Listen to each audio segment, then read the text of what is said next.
So the key to special education, which starts at birth, it's called child find. Every state is required to find all the children suspected of having a disability in their state for the purpose of providing services. As a podcast host, but I'm thinking constantly as a mother and as an advocate, because it's scary what's to come, especially because it's unknown territory. So birth to 2 is the first bucket, and the emphasis on birth to 2 is that the services are provided in the natural environment.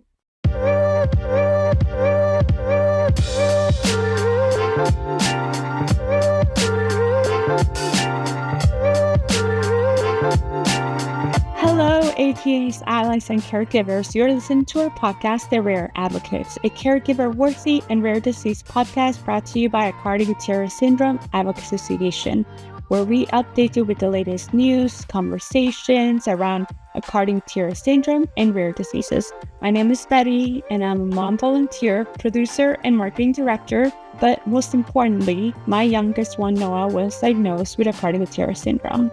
The stories you're about to hear are close to my heart, and the learnings are very beneficial to me, and I hope they're beneficial to you as well. And don't forget to join the conversation. We're now on all social media platforms, so be sure to subscribe and leave a review wherever you're listening to us from. This helps other families and caregivers find our podcast.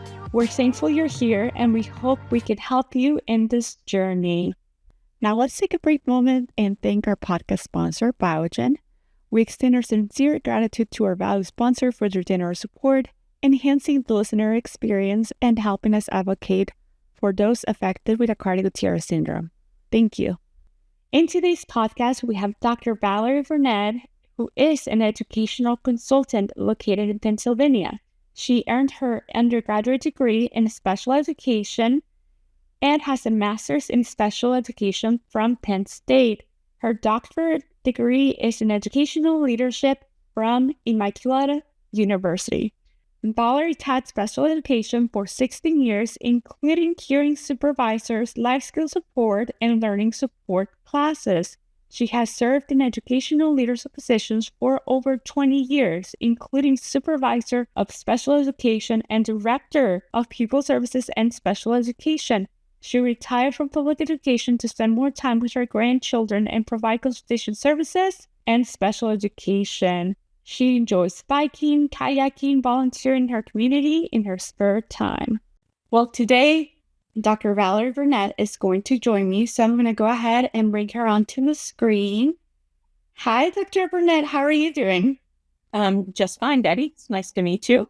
Yes, it is lovely to meet you. Now, do you want me to call you Dr. Valerie, Dr. Burnett? What do you prefer? Valerie is fine. Okay, well, thank you so much.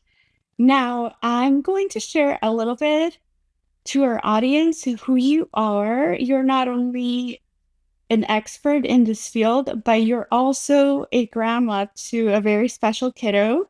And so can you tell me whose grandma you are? I am Ryan's grandma. Ryan, yes. So for those who don't know Ryan, that is Ashley's son, and Ryan has AGS type 9. Am I correct? That's right. Yes. So we're very fortunate to be here because you are not only an expert, but you get to live every day and hear about AGS 9 every single day. And I think that just brings so much value to our audience, our listeners, and all the families and caregivers and those who know someone affected by AGS. You are as close to the perfect expert, I would say. And as you may know, Noah is 20 months old.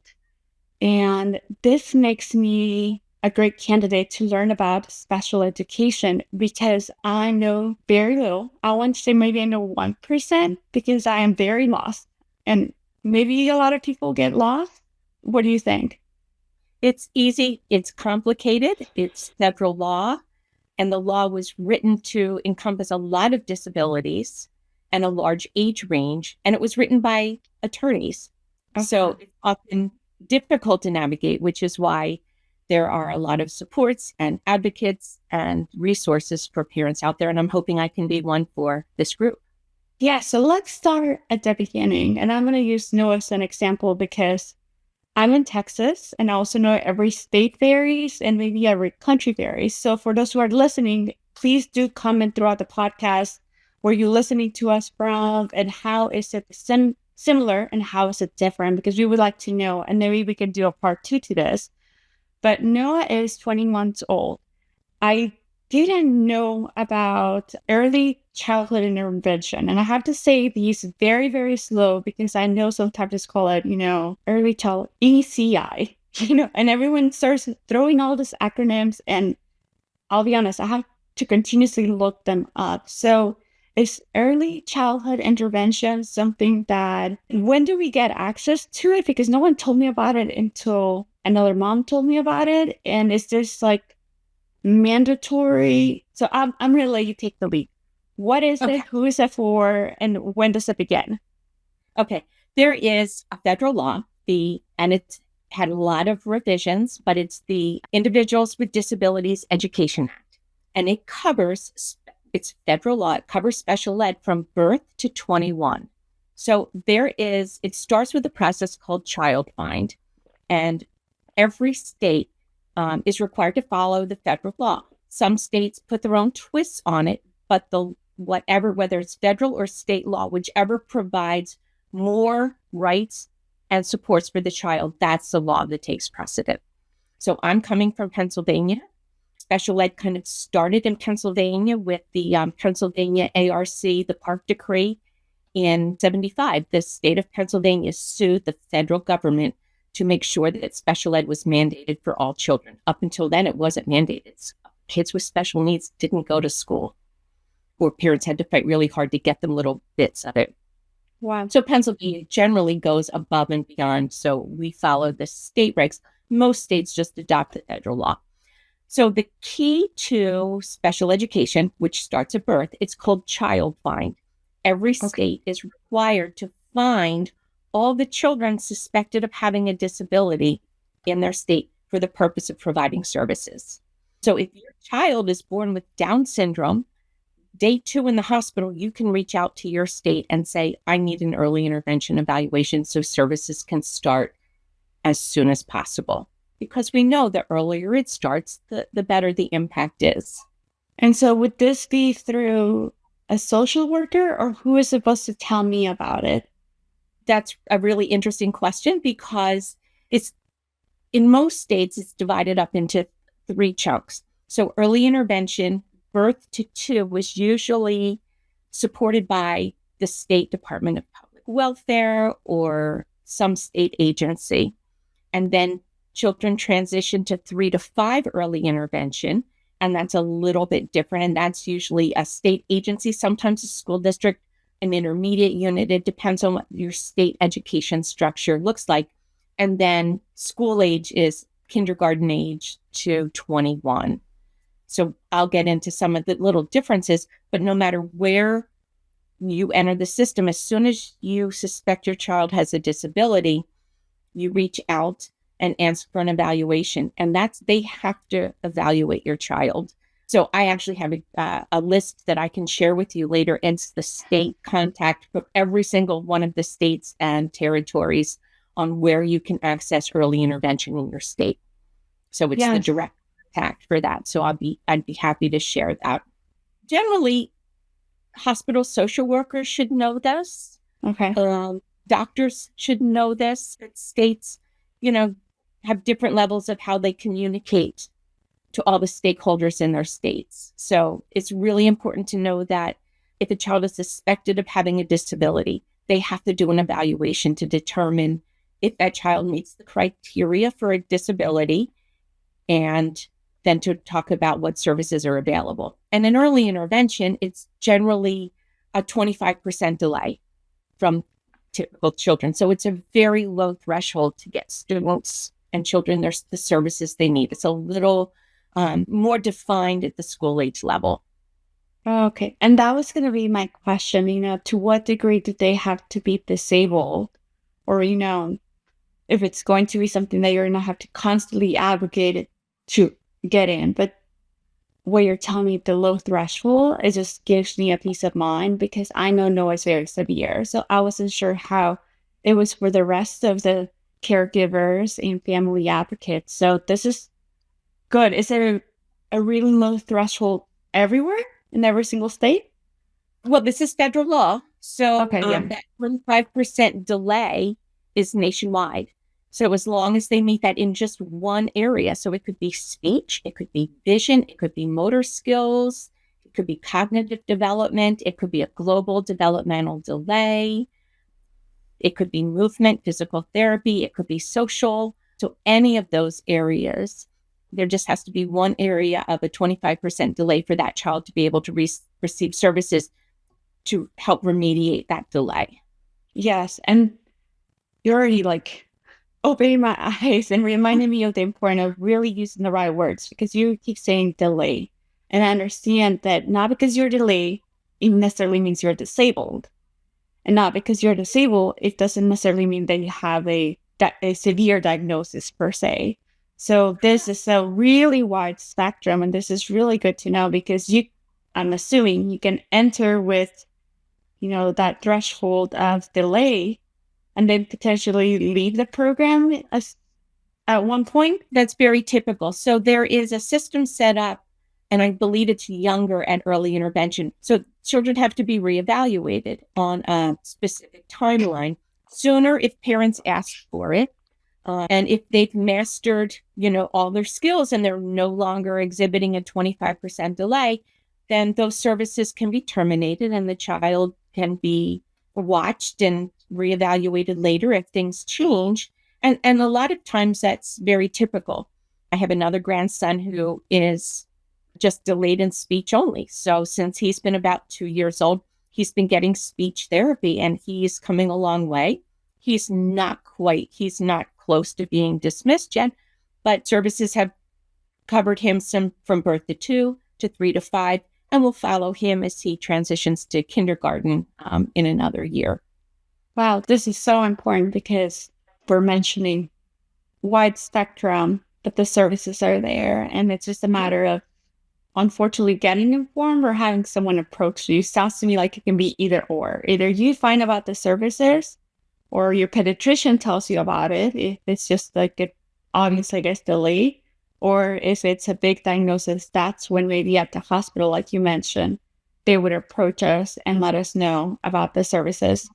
Okay, so you mentioned 3 buckets, right? Could we go back to those 3 buckets? Because you said from birth is at the beginning, and then moving forward, where does it go? Okay, so birth to 2 is the first bucket, and the emphasis on birth to 2 is that the services are provided in the natural environment. So where are normal children between birth to 2? What's their natural environment? It's the home. It might be their preschool. It might be the community. So I remember early on when I was, helping care for Ryan when he was just a little guy, speech and OT and PT at the special ed teacher, the vision, they would come to my daughter's house and work with Ryan there. Sometimes myself and the therapist, we would go out into the community. There is a local playground that had like a water splash park. So we would take Ryan there to be around other typical kids and have him experience the splash pad at the local park. If he was in daycare, then sometimes the physical therapist would go to daycare and get him to his gait trainer. So it's the natural environment. When he was 2, then our services are provided by the Department of Public Welfare. Usually agencies are contracted to do it. Then there's a transition meeting where we do an evaluation and services are handed off to the 3 to 5. In Pennsylvania, that's run by intermediate units, which are kind of like the bridge between the state education agency and the school district. Every county has this big organization that provides early intervention services, support services to the school districts. It's a wide variety of supports. So they took over. We had an evaluation, and then they had center-based programs. So there were classrooms in typical school buildings.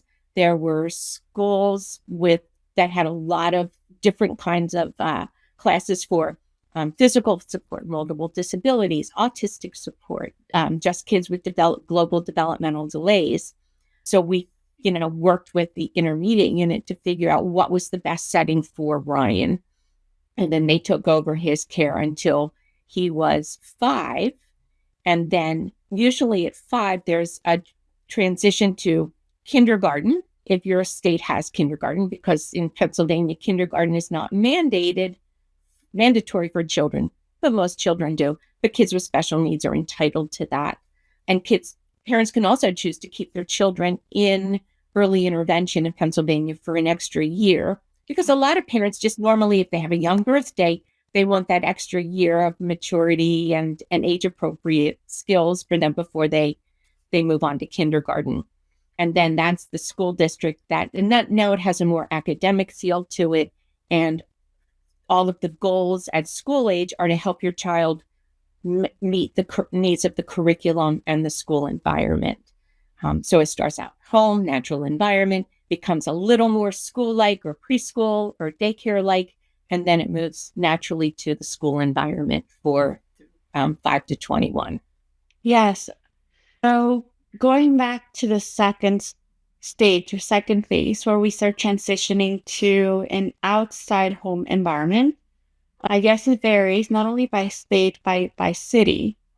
Does the law, I guess, say that every city should have, and correct me if I'm saying it wrong, special education school for that second transition? And if there isn't one, or there's no occupancy, what are the options, or, what are our rights as parents when we go into the second transition bucket? It just seems like that period, it might be just like, at least for me, how I'm seeing the future, might be just a little hard. I just don't know a whole lot about it. Yeah, and this is where parental input and the needs and desires of the family are really important. So one feature of the Individuals with Disabilities Education Act is called the Continuum of Services. And especially at school age, but also in that middle bucket of early intervention, 3 to 5, the goal is to have the child educated with typical children to the maximum extent appropriate. So this continuum of services starts with the regular classroom setting, and then it might be some pull out or some push in with a learning support teacher or the therapies. It might be a separate classroom for part of the day, or maybe half of the day, or maybe a full-time classroom in the typical school. And the school district or the program has to prove that services can't be delivered in each of those environments before they move the child to a more restrictive environment. So for some kids, the best place for them to learn is in a very small classroom, in a very structured environment with 4 or 5 other children and a teacher and an aide and lots of therapies.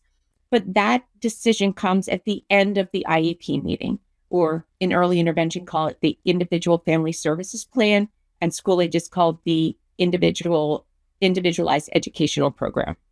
So we do all of this work first. We do the evaluation. We document the student's strengths and needs. Every need that's documented has to be addressed in that IEP through goals or specially designed instruction. And then when all of that is figured out, we say, okay, where can this be delivered? And you start with a conversation. Can this happen in the typical environment? What would that look like? Would it be too disruptive for the child? Can we make it intense enough? And then you work your way down to that continuum until you're thinking, well, maybe, a full-time classroom. There are schools that maybe only have 1 or 2 students with significant needs, like a multiple disabilities needs. So you would have 1 teacher and 2 kids in a classroom, where maybe other schools locally have 1 or 2 children. So an intermediate unit or an agency would say, we can have 1 classroom for all 6 of these children and maximize all of the supports for those children. So states have different models on what that looks like.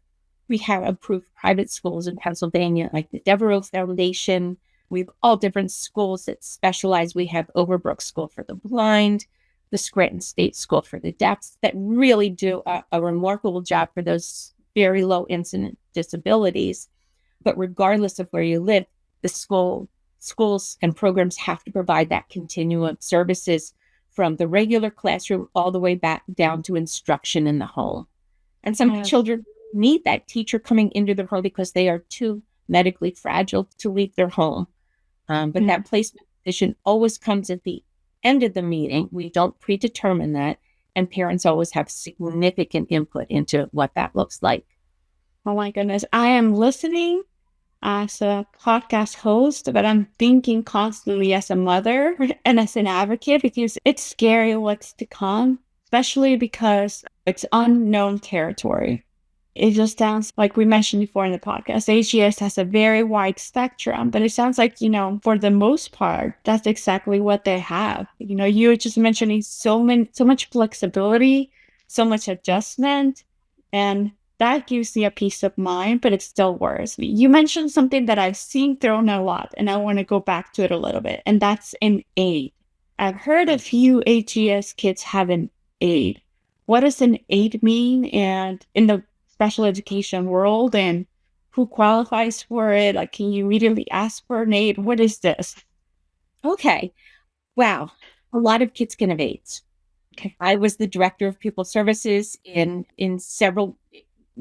two different districts as the director and another as a special ed supervisor. And if a child needs an adult to help them through the day, a paraprofessional or an aide, an instructional assistant can be assigned to that child to help them access the curriculum or access the activities in a daycare center if they're in, the 3 to 5 year program. There isn't a rule that some kids can have one and other kids can't. They have to demonstrate a need. So I've assigned aides to children who had pretty significant ADHD because they need a grown-up sitting there saying, no, put that down, pay attention to the teacher, or I need to reinforce, that concepts with them, or children on the spectrum that might elope, for safety. Ryan has an aide because he's in a wheelchair that he can't maneuver by himself. He's got a lot of issues with motor control. Some of his work is hand over hand.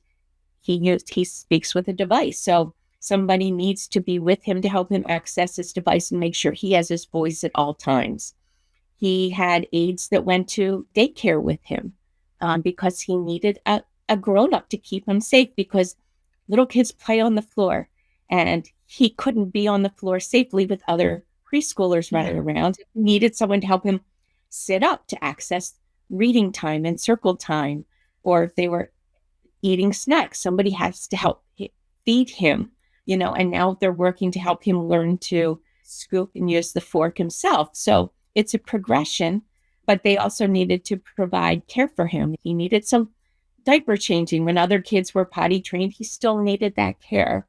And we've been blessed with really wonderful aides. The last district I worked at, we had over 80 instructional assistants. We also call them paraprofessionals in Pennsylvania, assigned to different children across the board for a multitude of reasons. And it wasn't just the most severe kids. It was kids who, where there's demonstrated need for that.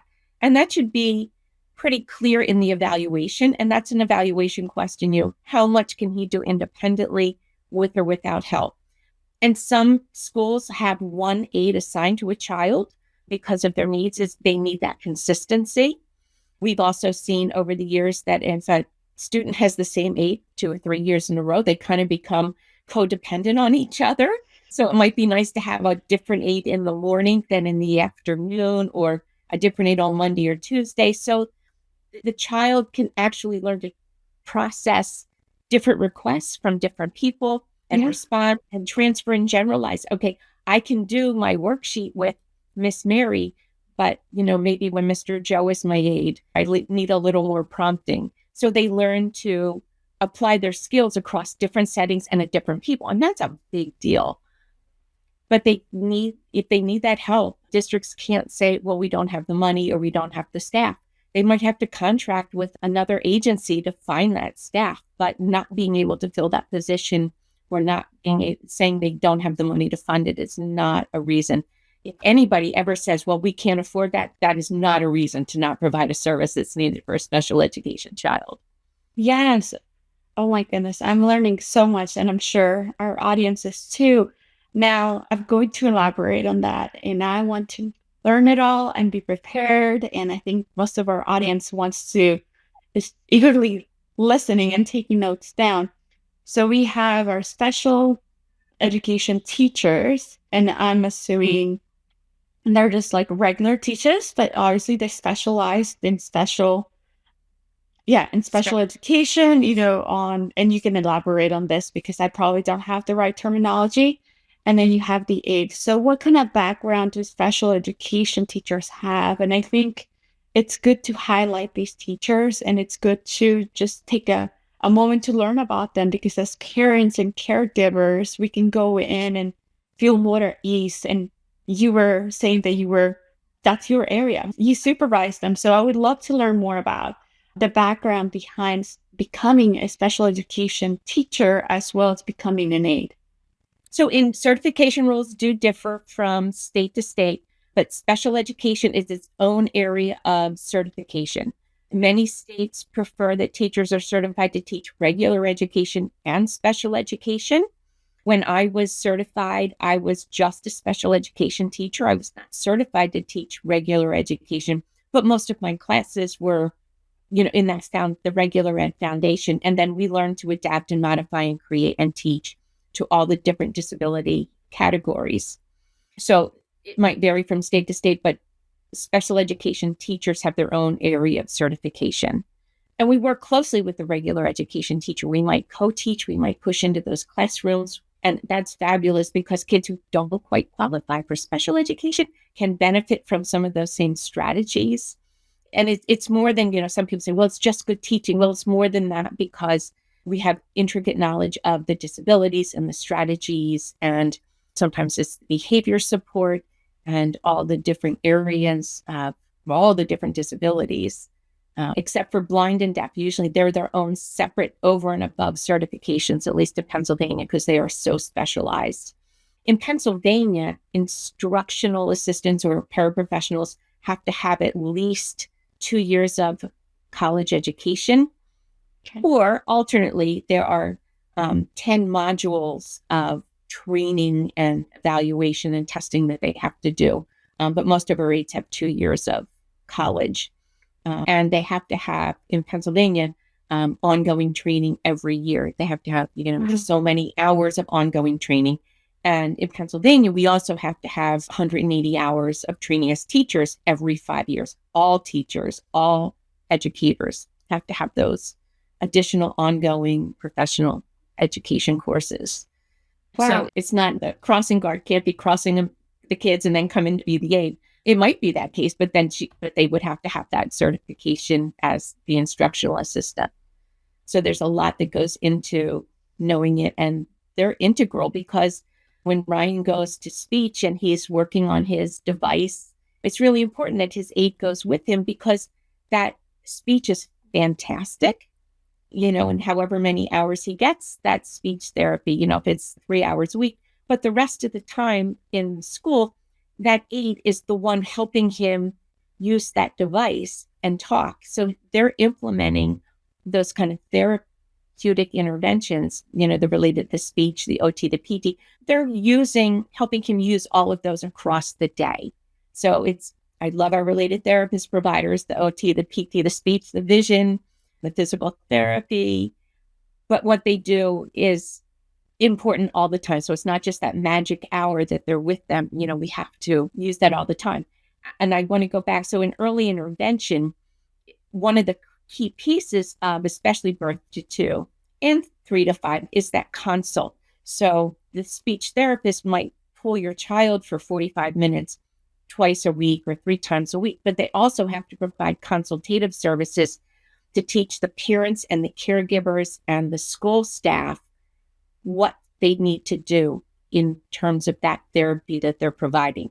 So it's great that the vision therapist works with your child, but if the teacher or the aide don't know how to accommodate the smartboard or the worksheet or the visual field on the playground so it's safe and the child can access the curriculum, that hour of vision therapy doesn't mean much. So that consultation is really, really important.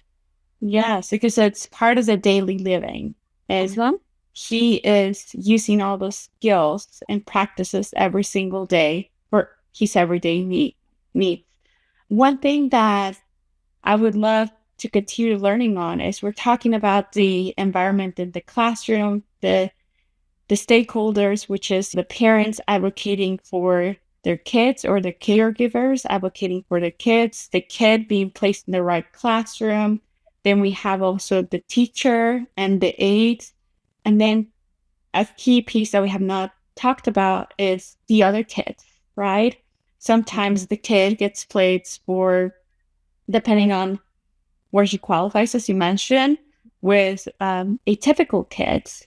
And I know that's important for the kid as well as the other kids. Could you expand on that? Sure. And this is the part of my career that just warms my soul the most, because when I taught children with learning disabilities, learning support children, they were with me for the entire day, except like art, music, or gym. And they had to earn their way out of the classroom to go to the regular science classroom or the regular social studies classroom. And that really was a switch where now we're expecting the typical classroom to be where they start and then they're pulled out. And I have to say, the biggest benefit I've seen is that the typical kids get it. They've just been a part of our kids' lives from early intervention in the daycare, and they're just other kids that want to play with them. And it's just so heartwarming. Sometimes the children get it quicker than some of the adults do. They just want to play. They just see him as another child who's got a really cool device and he's got this wheelchair and he can go really fast. Somebody's pushing him. So, and the more children are together, the more they can learn from each other. But there's a great deal of research that says children who are educated with children with disabilities and children with differences actually are more empathetic, more caring, and actually perform better in the classroom. So it is a benefit to the typical child as much as it is the child with a disability. Yes, It's yes. so weird.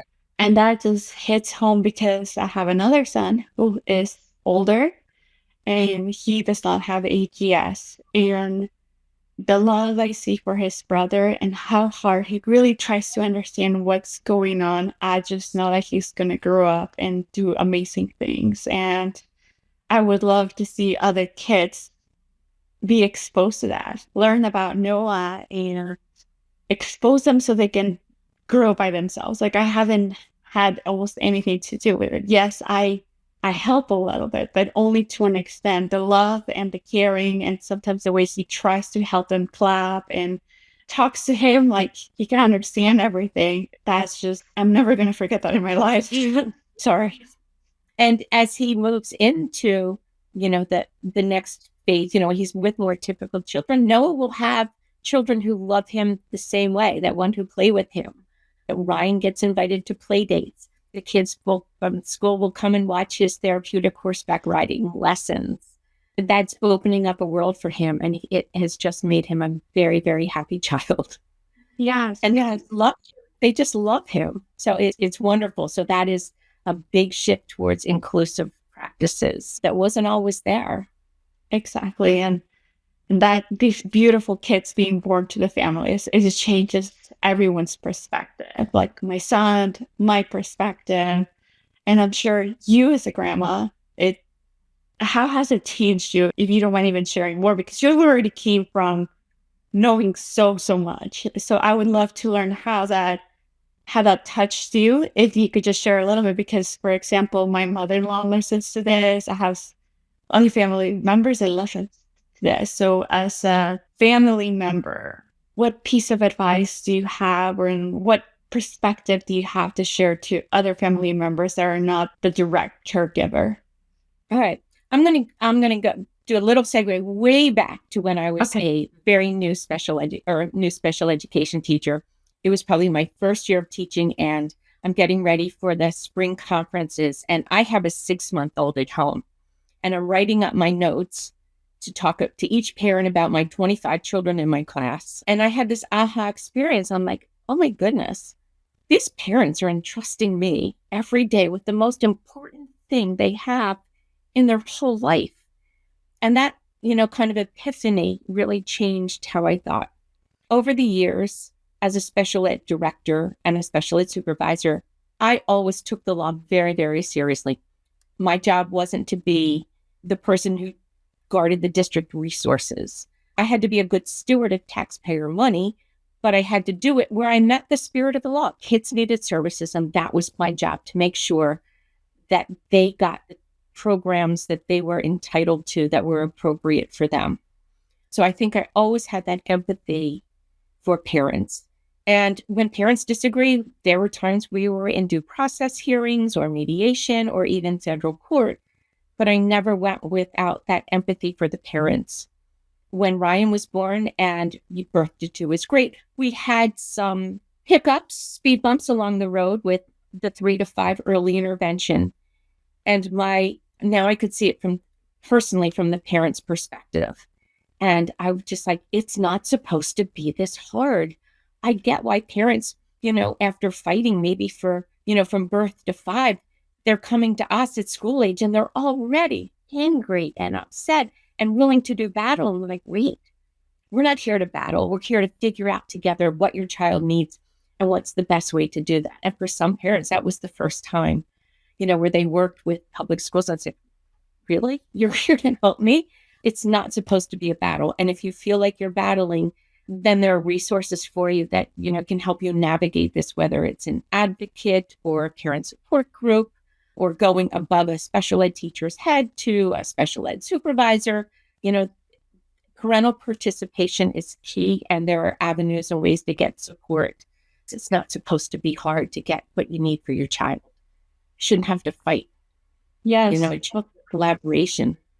That's great advice that sometimes needs to be said 1, twice, or 3 times, because this is TCS. It may sound it's a marathon. It's definitely a marathon, and they're going to continue.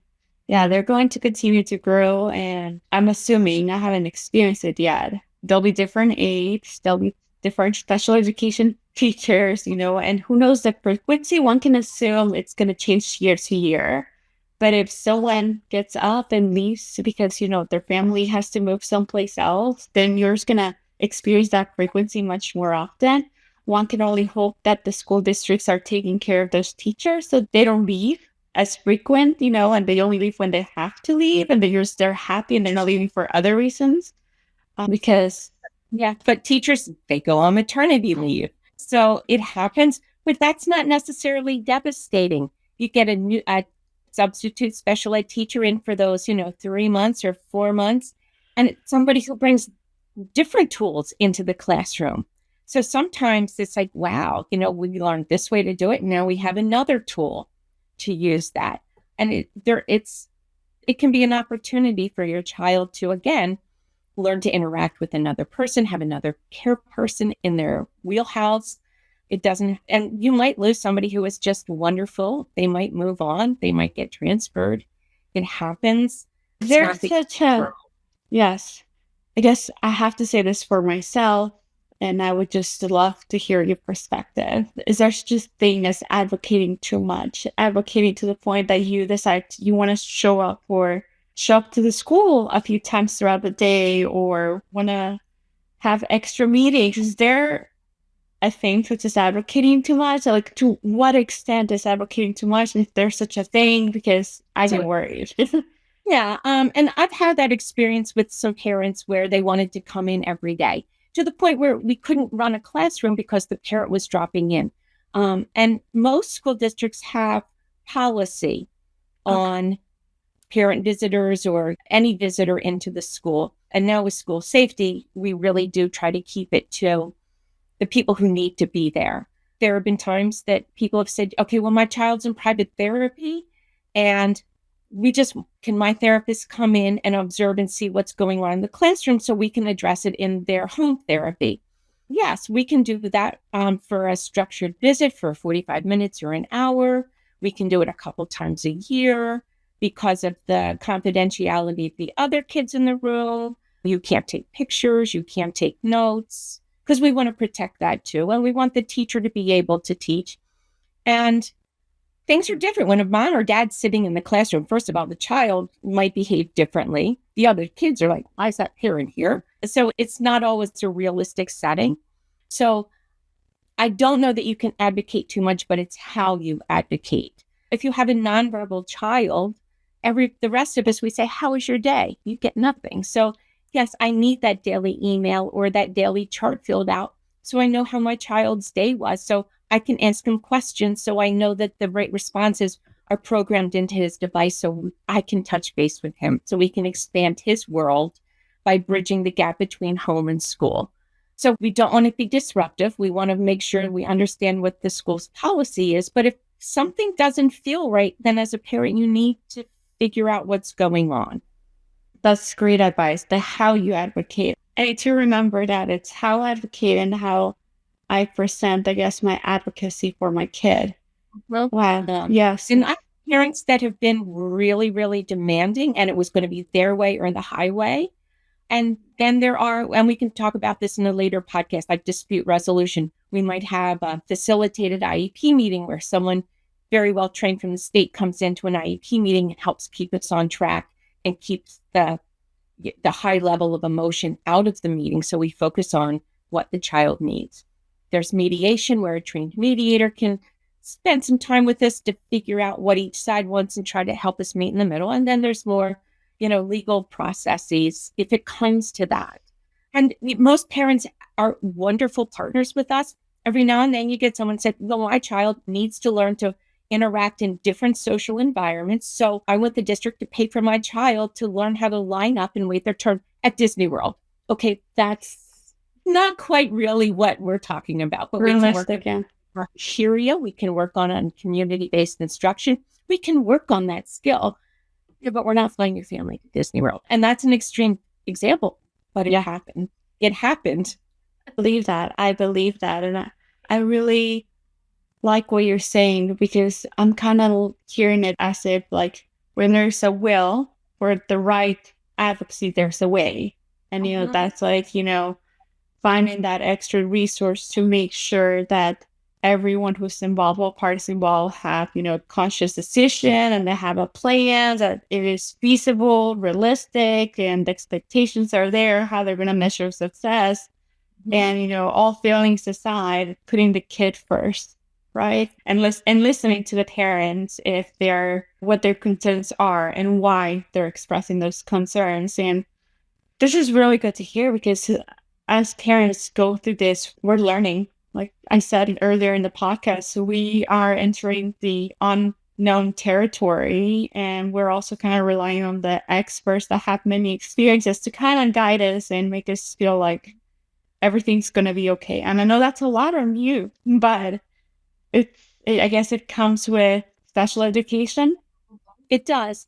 And parents are allowed to bring people to the IEP meeting with them or the IFSP meeting, somebody that knows their child. It might be another caregiver, somebody that's knowledgeable about special education. They are welcome to come to that IEP meeting to be a participant and to help explain things and to ask clarifying questions that their expertise might trigger them to think where other, parent might not think about that because they just don't know the school system as well. And they can't say, you can't come, you're allowed to bring someone, sometimes I'm just there for emotional support. I know Ryan well, I know special ed well, but sometimes I'm just emotional support because we're two different worlds coming together for a child and they have a different view than the parent because they're working from a systems lens and we're working from our child's lens. And it doesn't mean that they can't bridge very nicely, but sometimes it takes a little more work, but it's not supposed to be hard. It is work, but it's not supposed to be difficult or adversarial. Yes. As we're coming to the end of this podcast, I have many key takeaways, and I'm going to be listening to the podcast probably later on in my life to remind myself of everything that I learned today. But I would love for you to share just your final, whether it's advice or thoughts I always like to include other family members, whether it's aunts or uncles or grandparents. And the reason I like to always bring them into this conversation and also provide them some advice, because some of them are listening because I love the one in their family is going through AGS, but not necessarily, they're not going to be necessarily the ones that are filling out the paperwork. They're the ones attending these meetings. They're the ones taking their kid to school. So how can they best support the parents or the caregivers or the kid when it comes to this stuff? Or what kind of advice do you have for them when dealing with a special education family? First and foremost, it's a family. It's a family who has a child who has a disability, and that child is loved. And because they're a human, they have all the dignity that all the rest of us have. So keep that in mind and don't let anybody infringe on your child's ability to be loved or not be treated with dignity, and be a part of their lives. So if your child's in kindergarten and they're doing the kindergarten play and he's in the wheelchair on the side, show up, be in kindergarten, wave to him so everybody sees that, his grandma's there too. If there's an opportunity to volunteer at the school and you can give an hour once a month to put books on the back on the library shelves or be a reader in the classroom, be a part of that child's life. And that is the biggest thing that you can do for your family member. And then also modeling it for all of the other families, that this is a child with all of the love and supports and needs and care and concern that everybody else has. And love every. I love it. The modeling is so important because whether we realize it or not, everyone's watching, and they don't do it in a malicious way. They're observing. They're getting exposed. Yeah. Yeah. Like I take Ryan to the mall because there's so many things we can do. We can talk about pairs of shoes and we can count things, and there's so many things we can do to expand his world. And I've had people come up to me and say, "Tell me about that device." And, he'll tap some words out and I'll explain it. And like, my best friend's son is 12 years old and he's nonverbal. He could use this, so getting out and being just a part of the world makes it a richer place for all of us. Yes, yes. And for those who are listening, the advice is AAC. What does it stand for? Augmentative Alternative Communication. Yes. And I will have Ashley, Ryan's mom, come on the podcast and talk about it. So if it's out, I'll link it in the description box. And once it's out, it'll be linked on the description box. So we look forward to learning about that because we all need to continue learning. And I cannot thank you enough, Valerie, Dr. Burnett, because you're heavily educated. You're doing it with such a compassion and kindness, and you know very well what we're going through. So it is a scary world, but the more we get informed, the little less scary it gets. It takes time to make the scaries go away, but it gets less scary. And I'm taking a lot of notes down, and I'm very, very appreciative because it's actually very late for those who are listening to us. It's very late in Pennsylvania right now, but we couldn't find another time to meet. So I am so, so, so thankful for you being on this podcast. And I'd love to come back and do some follow-up sessions if you have me. Yes, we will. So please, audience, list questions down, topics that you may have, that you may want to suggest, because we're going to take all the suggestions and make it into a second part or other educational segments. And anything that Dr. Valerie wants us to have as a resource will be also in the description box. So we'll be able to provide those references in the description box. So thank you so much and have a great night. Thank you. Thank you, Betty.